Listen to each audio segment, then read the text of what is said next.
Je vous propose un nouveau tutoriel sur CielPay 2015 sur la clôture de l'exercice. Je vais laisser Ciel me guider dans la clôture de l'exercice avec l'assistant Top Clôture pour effectivement vérifier qu'il ne manque rien pour que la clôture se passe bien. Dans le menu traitement, donc j'ai l'assistant Top Clôture. Donc là, je vais me laisser guider par l'assistant. Je fais suivant.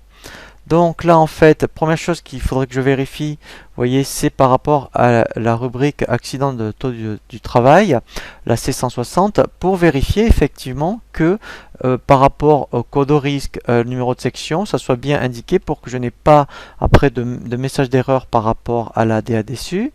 Voilà, donc ça, quand je fais lancer, vous voyez, il l'a coché.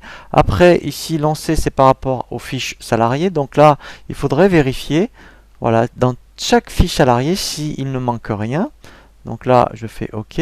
Ensuite, voilà, donc la validation des bulletins. Donc je fais lancer. Donc là, voilà, il m'a lancé toute la validation des bulletins. Ici, si je faisais par rapport à tout ce qui est édition du journal, tout ce qui est fin d'année, voilà, donc là, en fait, il est en train, je dirais, voilà, de les lancer. Voilà, alors, donc là, vous voyez, il y a 12 pages, mais là, je pourrais faire OK, il le lancerait. Voilà, mais en tout cas, au moins, pareil pour le net imposable. Donc, comme ça, pour chaque salarié après, eh bien, vous pourriez donner, vous voyez, donc quand on fait lancer, voilà, il y a un courrier, vous voyez, type, pour tout ce qui est par rapport au net imposable. Donc, vous pouvez après le donner au salarié pour qu'en plus, après lui, effectivement, vous voyez, le relevé du net imposable. Voilà, et bien en fait, après, ça lancerait une édition que vous remettez à chaque salarié. Tout ce qui est relatif aux cotisations, voilà, donc là, il faudrait vérifier après, effectivement, par rapport au paramétrage des cotisations.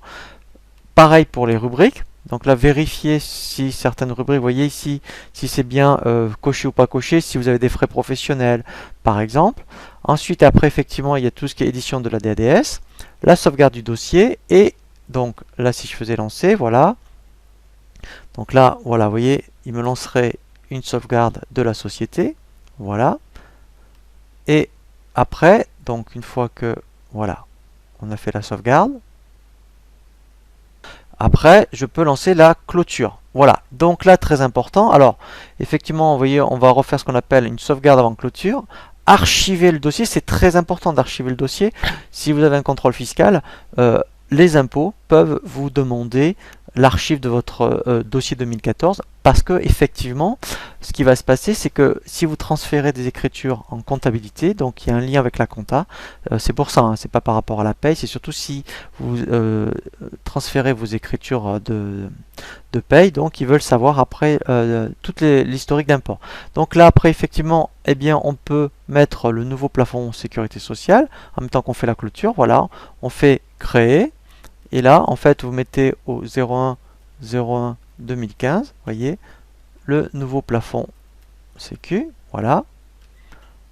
Voilà, donc ça après c'est fait, comme ça il va le faire tout seul. Après ici, effectivement, vous allez mettre le nouveau SMIC, voilà, en janvier, voilà, pareil, 01 2015, ici 961, voilà.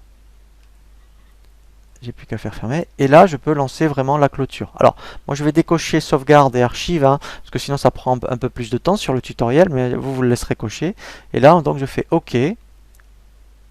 Voilà, donc là, voilà, donc c'est pas grave, hein, s'ils n'étaient pas édités, les bulletins. Voilà. Voilà, donc là, il repart par rapport, voilà, donc ça s'il y avait eu des RTT, alors si vous n'en avez pas, vous ne le mettez pas. Ça, c'est lui, il a détecté que l'effectif Fillon au 31/12/2014 était voilà, de 3,56.